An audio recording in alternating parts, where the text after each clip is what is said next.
Al-adabu fauqal ilmi. Adab itu lebih utama dari ilmu. Kalau anak ini ada dasar adab, dasar karakter, punya akhlak dan seterusnya, setidaknya dia itu sudah punya naluri membedakan mana baik, mana buruk, mana yang boleh dilakukan, mana yang tidak. Kalau naluri ini aktif, ya kan, dan untuk mengaktifkan itu dipicu peran keluarga, peran pendidikan, ya kan, dunia pendidikan. Nah, maka dengan sendirinya tadi dia mau terlibat pada circle atau kelompok atau gangster atau perang apa tadi itu, tawuran, perang sarung dan sebagainya, dia akan berpikir 1000 kali dulu kan.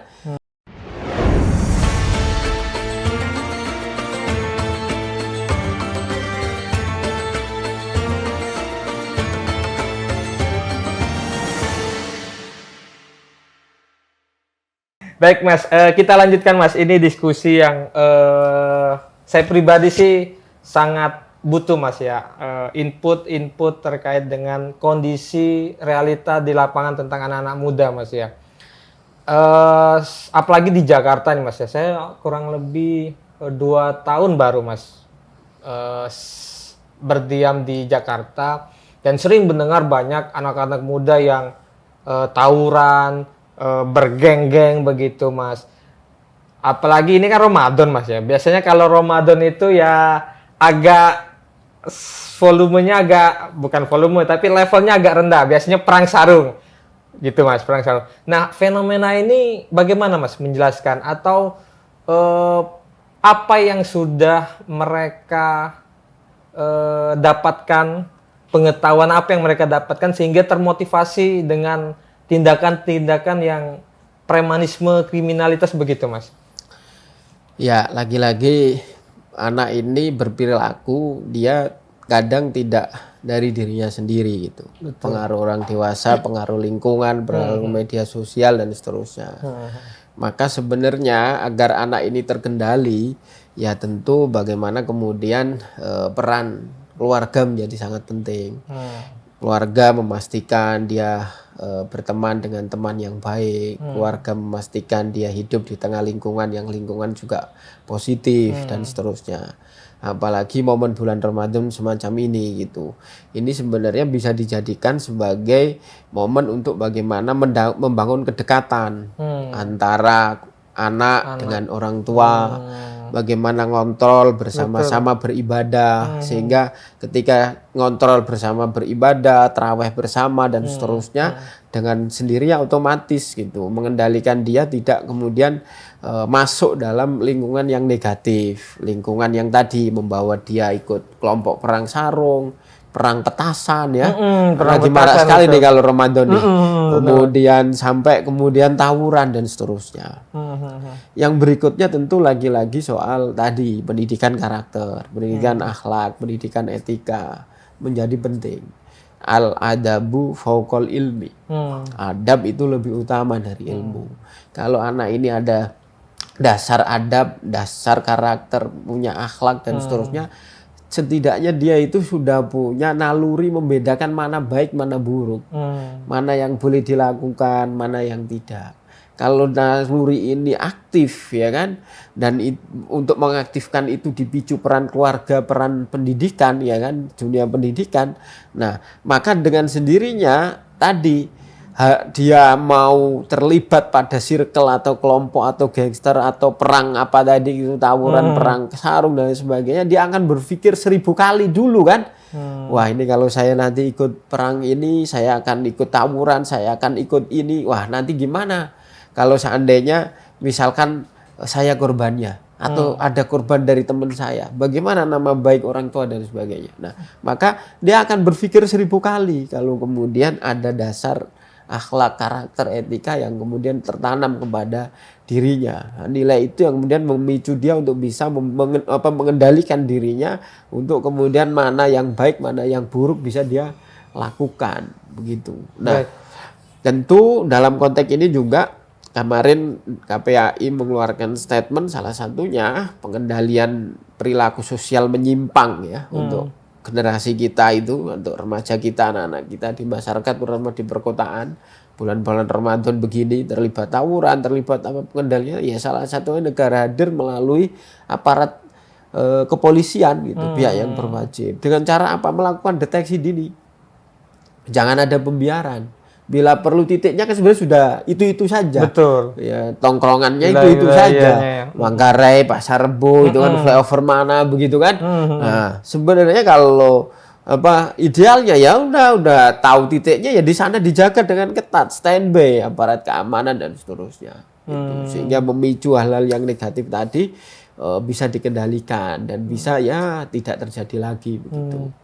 Kalau boleh tahu Mas, di dalam catatan KPAI, kalau di bulan-bulan Ramadan itu kriminalitas atau kejahatan anak itu bagaimana Mas?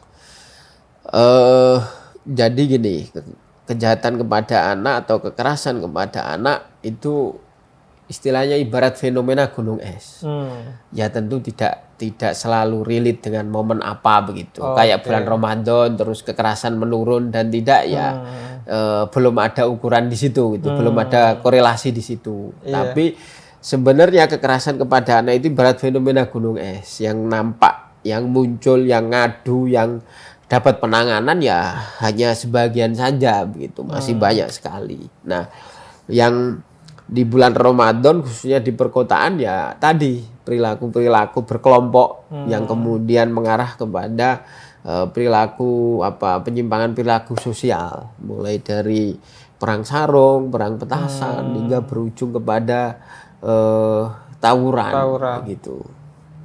Oke, baik Mas. Untuk segmen terakhir Mas, kira-kira di bulan Ramadan ini pendidikan anak yang seperti apa Mas kira-kira yang bisa Mas rekomendasikan khususnya di bulan suci Ramadan ini Mas? Iya, ini bulan yang mulia ya kan, bulan penuh berkah, bulan ya menurut keyakinan ajaran agama kita ya harusnya orang untuk berbuat dosa itu tidak ada. Betul. Orang berbuat perilaku menyimpang nggak ada, karena menurut hadisnya katanya setannya dibelenggu kan, dirantai. Nah, kok masih ada yang berbuat jahat, masih berbuat kekerasan kepada anak dan seterusnya.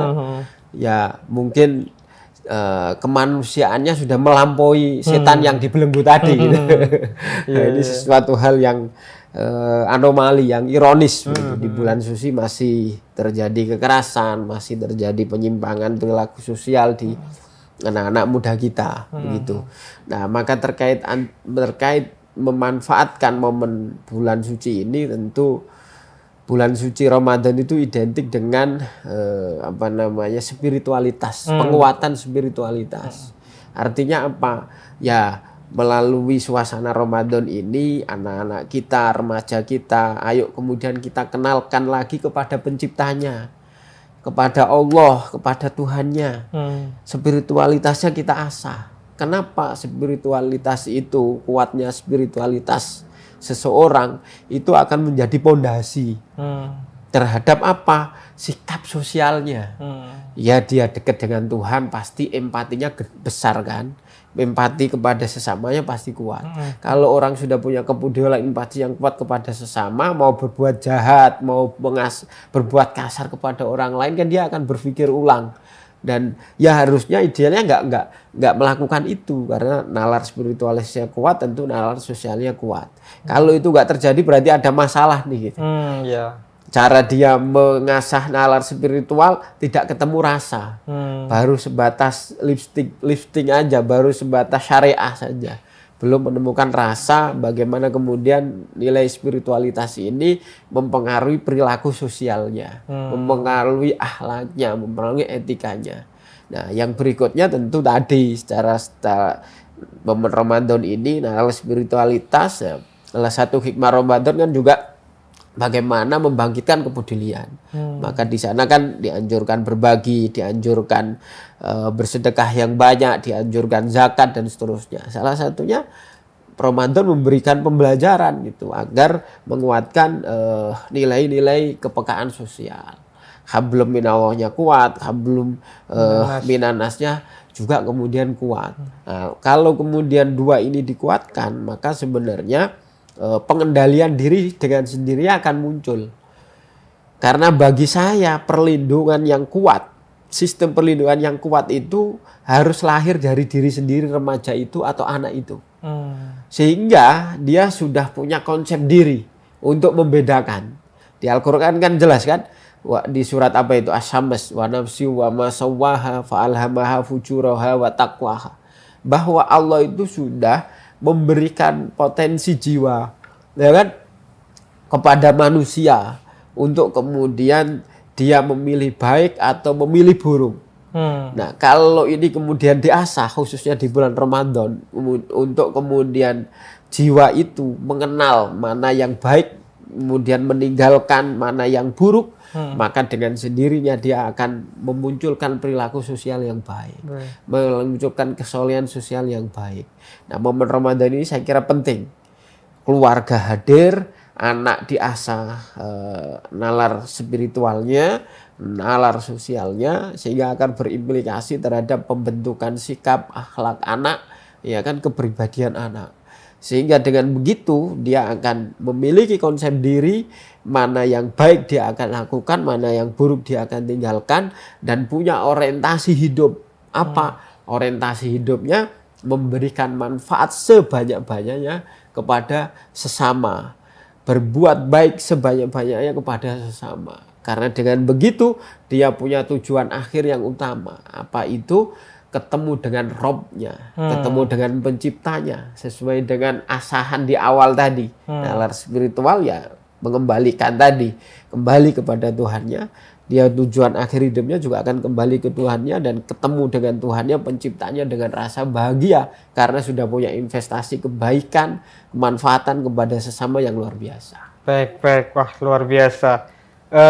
Hal yang menarik barangkali untuk kita hayati, bahwa mari kita jadikan Ramadan ini sekolah akhlak bagi anak-anak kita, Mas ya. Untuk apa? Untuk mempertebal kepekaan sosial atau tadi kesalahan sosial, sehingga anak-anak muda, anak-anak kita semua tidak terjebak pada kekerasan sosial yang atau kejahatan sosial yang lainnya.